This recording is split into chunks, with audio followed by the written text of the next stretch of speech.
ABC টেলিভিশনের editors লিক্সে সবাইকে স্বাগতম। এডিটর্স লিক্সে আমরা সাধারণত চেষ্টা করি যে সমস্ত ঘটনাগুলো ঘটে যাচ্ছে সেই চলমান ঘটনার মধ্যে যেসব ভেতরের অনেক খবর থাকে যেগুলো আমরা উপস্থাপন করতে পারি না, আসলে সেগুলোই সংবাদ মাধ্যমেও প্রকাশ করা যায় না, জায়গার অভাবে দেয় না সেই বিষয়গুলোই, এবং যেগুলো অনলাইন মাধ্যমেও দেখানো যায় না। সোশ্যাল মিডিয়ায় কিছু পক্ষ বিপক্ষ আলোচনার দিকে মানুষ হয়তো আঁচ করতে পারেন, সেরকম সব বিষয়গুলোই আমরা উপস্থাপন করতে চাই আদ্যপান্ত।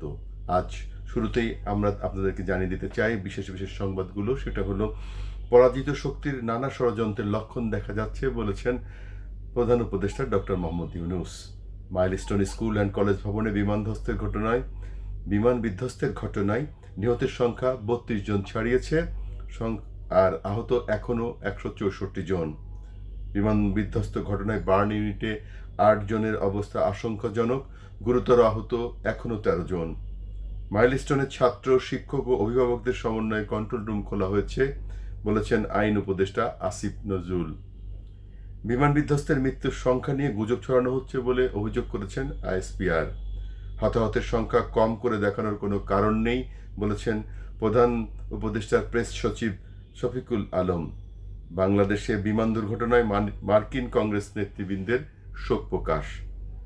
স্থগিত হওয়া এইচএসসি ২ পরীক্ষা একদিনে, আর সরকার চাইলে তিনি পদত্যাগ করবেন বলেছেন শিক্ষা উপদেষ্টা চৌধুরী রফিকুল আবরার। সংকট উত্তরণের একমাত্র পথ এখন অতি দ্রুত নির্বাচন বলেছেন বিএনপির মহাসচিব মির্জা ফখরুল ইসলাম আলমগীর। আমেরিকা শুল্ক কমাবে বলে আশা করছেন অর্থ উপদেষ্টা সালেউদ্দিন আহমেদ। এদিকে নাটোরে ট্রাক মাইক্রোবাস সংঘর্ষে একই পরিবারের ৭ জন সহ ৮ জনের প্রাণহানির ঘটনা ঘটেছে। আর এমবাপ্পেকেই ১০ নম্বর জার্সি দিচ্ছে রিয়াল। জাতীয় উশু প্রতিযোগিতা শুরু হবে বুধবার। এরকমই কিছু সংবাদ শিরোনাম নিয়ে আগামীকালকের জাতীয় দৈনিকগুলো প্রকাশ হবে। সেই বিষয়টি আমরা মোটামুটি পেয়ে গেছি, কিন্তু তার চেয়ে সবচেয়ে বড় যে কথাটি জানিয়ে রাখা দরকার যে আসলে সংবাদ যেগুলো প্রকাশ হচ্ছে সে তার ভেতরের গুরুতত্ত্বগুলো কি আছে। গতকাল যে শিক্ষার্থীরা তাদের গভীর রাতে শিক্ষার্থীদের পরীক্ষা স্থগিতের বিষয়ে সিদ্ধান্ত নেওয়া এবং পরবর্তীতে তা নিয়ে বড় ধরনের আন্দোলন, এবং সেই আন্দোলনে ১ ঘন্টার আলটিমেটাম দিয়ে শিক্ষা সচিব এবং শিক্ষা উপদেষ্টার পদত্যাগের দাবি তারা করেছিলেন। সে বিষয়ে কিন্তু আজ মুখ খুলেছেন শিক্ষা উপদেষ্টা। তিনি বলেছেন যে যদি সরকার চায় তাহলে তিনি পদত্যাগ করবেন। এরকম যে জল্পনা কল্পনা চলছিল আর শিক্ষার্থীদের যে দাবি ছিল সেটি আসলে যে সঠিক কিনা সে বিষয়ে কোনো পর্যবেক্ষক মহল কিংবা অন্যান্য পক্ষ কিছু না বললেও ছাত্ররা কিন্তু দাবি করেছিল যে তাদেরকে পদত্যাগ করতে হবে। তার মধ্যে কিন্তু শিক্ষা সচিবকে ইতিমধ্যেই সরিয়ে দেওয়া হয়েছে এবং শিক্ষা উপদেষ্টাকে সরিয়ে দেওয়া হবে, এরকম জল্পনা কল্পনা শোনা যাচ্ছে বলে যেটি, কিন্তু সেই বিষয়ে তিনি তেমন মন্তব্য না করলেও শিক্ষা উপদেষ্টা নিজে বলেছেন যে তিনি যদি সরকার চায় তাহলে তিনি পদত্যাগ করবেন। আর আইন উপদেষ্টা তার ফেসবুক পেজে বলেছেন যে বাংলাদেশে যে সম্প্রতি যে রাজধানী ঢাকার মাইলস্টোন কলেজ স্কুল অ্যান্ড কলেজে যে বিমান বিধ্বস্ত হয়েছে, এই বিমান বিধ্বস্ত ঘটনার যে অবস্থা চলছে তাতে যে হতাহতের সংখ্যা, এই সমস্ত বিষয়গুলো নিয়ে যে তাদের যে পাল্টা অভিযোগ, সেখানে তাদেরকে আটকে রাখা, এর পরবর্তীতে তারা ৯ ঘন্টা পর তারা বের হয়ে আসলেন, এবং এখন তিনি যে তার ফেসবুক পেজে বক্তব্য উপস্থাপন করলেন সেটি হলো যে অভিভাবক, শিক্ষার্থী এবং ছাত্রদের নিয়ে এবং শিক্ষকদেরকে নিয়ে সমন্বয়ে একটি কন্ট্রোল রুম খোলা হয়েছে, যে কন্ট্রোল রুমের মাধ্যমে এই সব বিষয় তদারকি করা হচ্ছে। আর যে বিষয়টি জানানো দরকার সেটি হলো যে এরই মধ্যে সিঙ্গাপুর থেকে কিন্তু এই আহতদেরকে চিকিৎসার জন্য একটি ডাক্তারদের প্রতিনিধি দল বাংলাদেশে এরই মধ্যে এসে গেছেন। তারা চিকিৎসা কার্যক্রমও শুরু করেছেন, এবং বার্ন হসপিটালের পরিচালক প্রেস কনফারেন্স করে বলেছেন যে জরুরিভাবে যে সমস্যাটা দেখা যাচ্ছে সেই জায়গাটাই তারা দ্রুত চেষ্টা করছেন মোকাবেলা করার জন্য, এবং শিক্ষার্থী বা মিডিয়া গণমাধ্যম সবাই কিন্তু খুব আন্তরিকতার মাধ্যমে এই সংবাদ শুধু প্রকাশই নয়, রক্ত দেওয়া বা আনুষঙ্গিক কোনো সহযোগিতা লাগলে তারা দ্রুত চেষ্টা করছেন সবাই আন্তরিকতার সাথে। এখানে এই চিকিৎসকদের সাহায্য করছেন, সেবিকাদের সাহায্য করছেন, এবং গণমাধ্যম কর্মী যারা সংবাদ সংগ্রহে যাচ্ছেন সেখানে তাদেরকেও সহযোগিতা করা হচ্ছে বলে অভিভাবক এবং যারা শিক্ষার্থী আছেন তারা কিন্তু দাবি করেছেন। আর গত কালকে যে ৮০ থেকে ৮৫ জন ছাত্র শিক্ষার্থী বা আহত হয়েছিলেন, সেই আহতর বিষয়ে শিক্ষার্থীদের পক্ষ থেকে কোনো রকম অভিযোগ না করা হলেও পুলিশের পক্ষ থেকে কিন্তু হামলার অভিযোগ এনে একটি মামলা শাহবাগ থানায় রুজু করা হয়েছে, যে মামলা থেকে প্রায় ৫০০ বা তারও বেশি আসামি করা হয়েছে বলে শাহবাগ থানা সূত্রে জানা গেছে। যে বিষয়টি আপনার বেশি আসলে আলোচিত এবং সমালোচিতও হচ্ছে, সেটি হলো এনসিপির যে দক্ষিণাঞ্চলীয় সমন্বয়ক রয়েছেন তিনি হাসনাত আবদুল্লাহ, তিনি বলেছেন যে প্রধান উপদেষ্টার দুর্নীতি বা স্বজনপ্রীতির উদাহরণ হলো আমাদের যিনি স্বাস্থ্য উপদেষ্টা রয়েছেন, সেই স্বাস্থ্য উপদেষ্টা, অর্থাৎ স্বাস্থ্য উপদেষ্টাকে নিয়োগ করা হয়েছে, প্রধান উপদেষ্টা স্বজনপ্রীতি করেছেন এবং তাকে দ্রুত পদত্যাগ করা এবং তার যে বেতন ভাতা নেওয়া হয়েছে সেগুলো ফেরত দেওয়ারও দাবি জানানো হয়েছে। তা এই এই এই মুখ্য সমন্বয়ক যিনি এনসিপি যে জাতীয় নাগরিক পার্টির যে মুখ্য সমন্বয়ক হাসনাত আবদুল্লাহ, তিনি কিন্তু এরকম দাবি করেছেন। এটি করে তিনি বলেছেন যে প্রধান উপদেষ্টার অবশ্যই ক্ষমা চাওয়া উচিত এবং তাকে পদত্যাগ করে তার বেতন ভাতা ফেরত দেওয়া উচিত। এদিকে এ বিষয়ে কোনো মন্তব্য পাওয়া না গেলেও যেটি পরিষ্কার হয়েছে সেটি হলো প্রধান উপদেষ্টা কিন্তু বলেছেন যে এরই মধ্যে কিন্তু যে ফ্যাসিবাদ বা আওয়ামী যে নিষিদ্ধ ঘোষিত আওয়ামী লীগ সহ যে অন্য দলের যারা ক্ষমতায় ছিল তারা কিন্তু ষড়যন্ত্র করছে, তারা কিন্তু ষড়যন্ত্রের মাধ্যমে এই সরকারের ভেতরেও এক ধরনের তৎপরতা করছেন বলে তিনি কিন্তু অভিযোগ করেছেন। এখন এই কারা যে করছেন, তারা কারা সে বিষয়টি তিনি ইঙ্গিত না দিলেও ইঙ্গিতপূর্ণভাবেই বক্তব্য তিনি দিয়েছেন যে সেটি হলো যে ষড়যন্ত্র তাদের মধ্যে হচ্ছে এবং তারা সেটা কিভাবে মোকাবেলা করবেন এবং ঐক্যবদ্ধভাবে মোকাবেলা করার জন্য তিনি গত রাতে কিন্তু প্রথমত 4টি রাজনৈতিক দল এনসিপি, ইসলামী ঐক্য এবং জামাত ও দেশের সবচেয়ে বড় দল বলে বলা হচ্ছে এখন যাদেরকে, তারা বাংলাদেশ জাতীয়তাবাদী দল বিএনপি, এদেরকে সহ 4 দলের সাথে কিন্তু বৈঠক করেছিলেন। যে কোনো এই যে বিমান দুর্ঘটনার মতো একটি ঘটনা ঘটে গেল বা একটা দুর্বিপাকের মধ্যে দেশের মানুষকে পড়তে হলো, একটা বিশৃঙ্খল অবস্থা তৈরি হলো, এই সমস্ত দুর্যোগ মোকাবেলার জন্য যেন বিশেষ মুহূর্ত যেটাকে বলে উল্লেখ করা হয়েছে, যে সেখানে যেন তারা ঐক্যবদ্ধভাবে সেটিকে মোকাবেলা করার উদ্যোগ নেন বা চেষ্টা করেন, সে বিষয়ে কিন্তু প্রধান উপদেষ্টা নিজে জানিয়েছেন। এবং সেই গত দিনের যে শোকের মধ্যে তাদের যে সকলের উপস্থিতি দিয়ে যে ছবিগুলো প্রকাশ হয়েছে সামাজিক যোগাযোগ মাধ্যম এবং গণমাধ্যমগুলোতে, সেটি কিন্তু একটু মানে বিরূপ প্রতিক্রিয়াও সৃষ্টি হয়েছে ছবিগুলো দেখে, যে এরকম শোকের দিনে তাদের মধ্যে শোকের ছায়া কিন্তু তাদের ছবির মধ্যে পরিলক্ষিত হয়নি। আর একটি বিষয় কিন্তু দেখা গিয়েছিল, সেটি অবশ্য পরবর্তী সরিয়ে নেওয়ার কারণে এ বিষয়ে আর মন্তব্য না করাটাই ভালো, যে প্রধান উপদেষ্টার ফেসবুক আইডি থেকে যেটি চাওয়া হয়েছিল সেটি আসলে পরবর্তীতে সরিয়ে নেওয়া হয়েছিল বলে সে বিষয়ে আমরা আসলে মন্তব্য করতে চাচ্ছি না। তবে একটি ভালো দিক যে এরকম জাতীয় একটি দুর্ঘটনার বা দুর্যোগের সময় যে সকল মহল, এমনকি ফ্যাসিবাদের যারা সাথে জড়িত সেই আওয়ামী লীগের অঙ্গ সংগঠন ছাত্রলীগের নেতাকর্মীরাও কিন্তু প্ল্যাকার্ড দিয়ে রক্ত দেওয়ার জন্য এই হসপিটালগুলোতে ভিড় করেছিলেন, যদিও তাদের উপরেও হামলা হয়েছে এবং সেই হামলা তারা সময় জনগণ তাদেরকে প্রতিহত করেছেন এবং এই শোকের দিনে যেন নতুন কোনো সংকট তৈরি না হয়, নতুন হামলা বা এটাকে কেন্দ্র করে যেন বিশৃঙ্খলা তৈরি না হয়, সেই জন্য পুলিশও আন্তনিকৃষ্টতা দিয়ে তাদেরকে মোকাবেলা করে তাদেরকে নিবৃত্ত করেছেন যারা হামলা করতে গিয়েছিল তাদেরকে। বিষয়গুলো বেশ আলোচনার মধ্যে ছিল এবং এটি একটি ভালো দিক যে এরকম আসলে সংকটকালীন মুহূর্ত না শুধু দেশের জাতীয় ইস্যুতে বা দেশের স্বার্থে সকল মহলের আদর্শগত বিভেদ ভুলে গিয়ে অন্তত ঐক্যবদ্ধ থাকার একটা প্রক্রিয়া আমাদের মধ্যে থাকা দরকার। কারণ সবার আগে দেশ, তারপরেই অন্য কিছু। যদি এই দেশ না হতো তাহলে হয়তো আজকে প্রধান উপদেষ্টা ডক্টর মোহাম্মদ ইউনূস হইতে পারতেন না, অথবা তিনি যে প্রধান উপদেষ্টা হয়েছেন সেরকম পদ অলঙ্কিত করা হয়তো সুযোগ তার মিলতো না। আবার আজকে যারা এএনসিপি করছেন, যে নাহিদ ইসলাম, হাসনাত আবদুল্লাহ, তারপর সাজিদ আলম সহ অন্য যে নেতারা নতুন দলের জন্য যারা নতুন পদ পেয়েছেন বা নতুন যে আন্দোলন করে যে দেশের জাতির কাছে একটি গ্রহণযোগ্য অবস্থানে এসেছেন, তারাও হয়তো সেই জায়গায় যেতে পারতেন না, বা সেরকম পদের মানুষ হতে পারতেন না, মর্যাদার মানুষ হতে পারতেন না।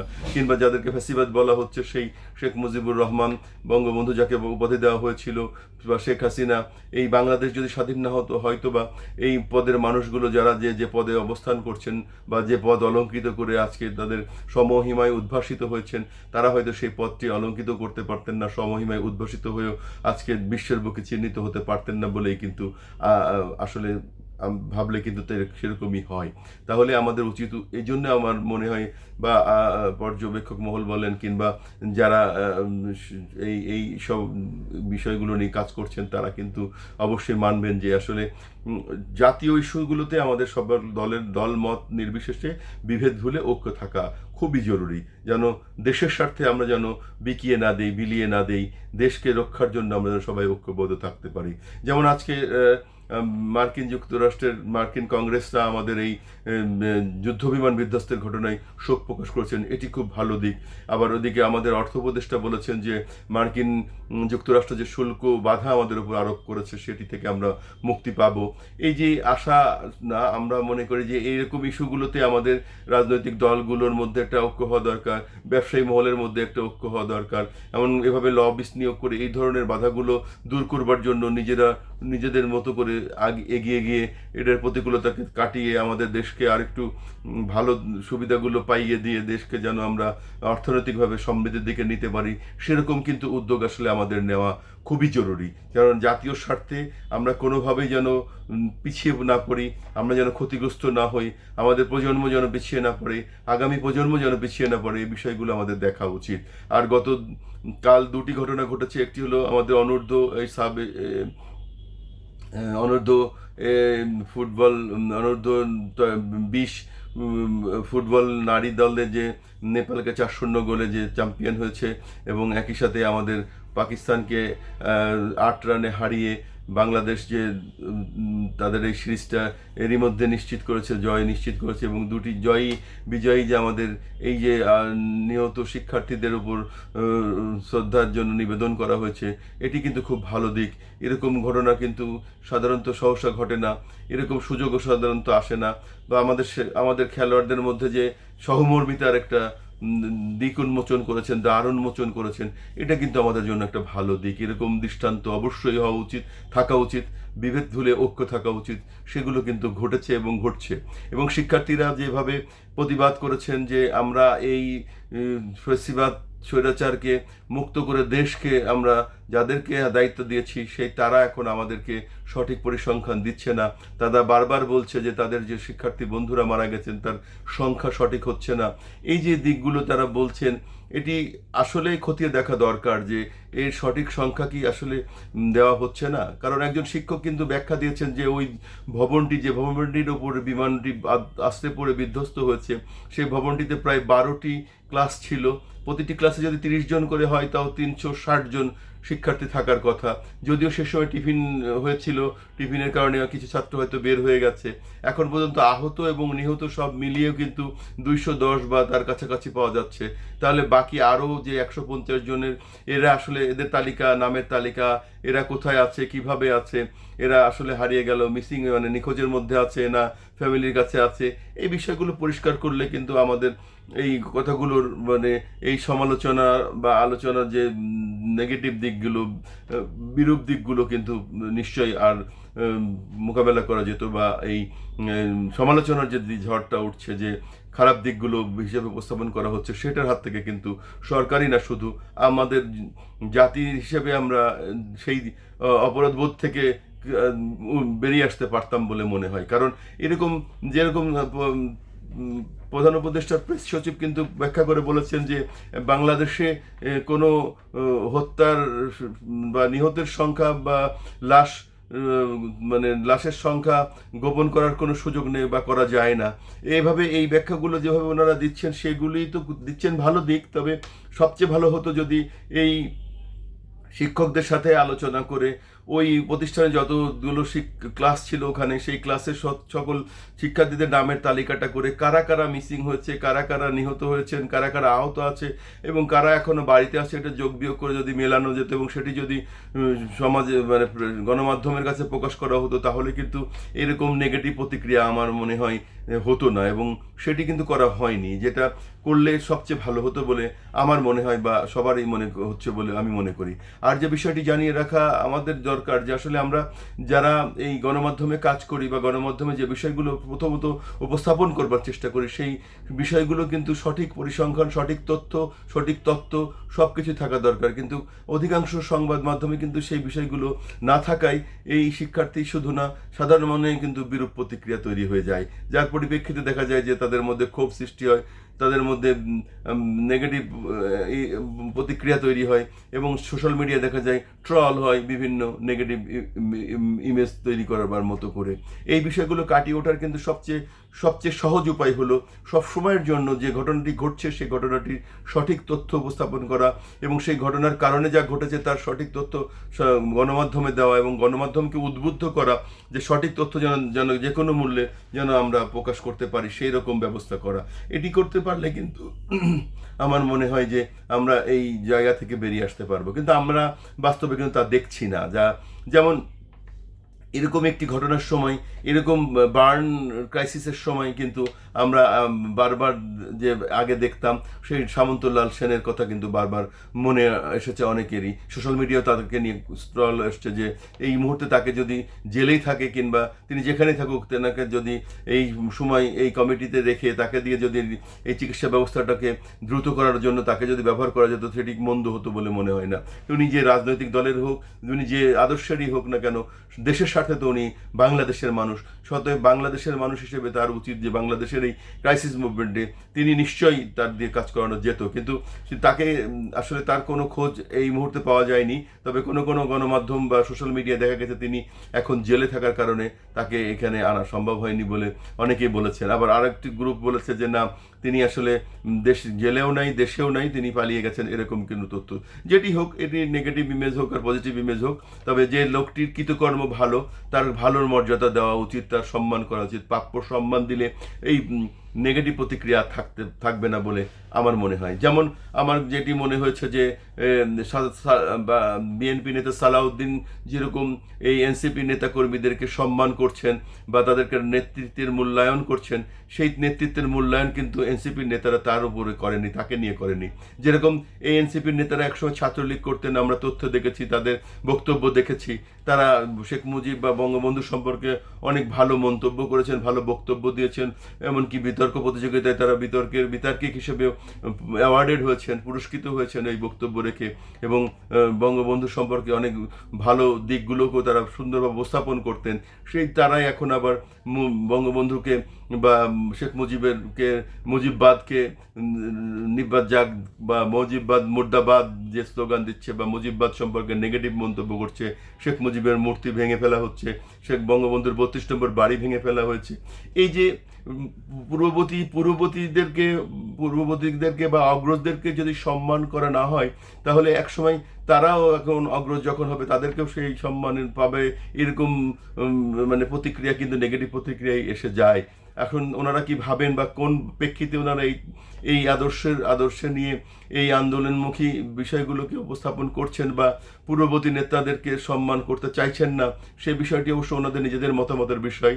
তবে ওনাদের আচরণে কিন্তু পূর্ববর্তী নেতৃত্বের সবাইকে সম্মানসূচক বক্তব্য কিন্তু অনেক সময় পাওয়া যাচ্ছে না, আর তার প্রেক্ষিতে কিন্তু একটা বিরূপ প্রতিক্রিয়াও সৃষ্টি হচ্ছে, কখনো কখনো সংঘর্ষের মতো ঘটনাও ঘটে যাচ্ছে, যা আসলে আমাদের কারোই কাম্য না, তাদেরও কাম্য না নিশ্চয়ই। তারাও চায় না দেশ বিভেদ হোক, দেশের মধ্যে আবার অশান্তি সৃষ্টি হোক, আবার নতুন করে সংঘাত সৃষ্টি হোক, আবার ফ্যাসিবাদ কিংবা এরকম কোনো মতাদর্শী মানুষদেরকে তৈরি হয়ে যাক, কিংবা আবারও স্বৈরাচার সৃষ্টি হোক, এই প্রত্যাশা নিশ্চয়ই কারো কাম্য নয়।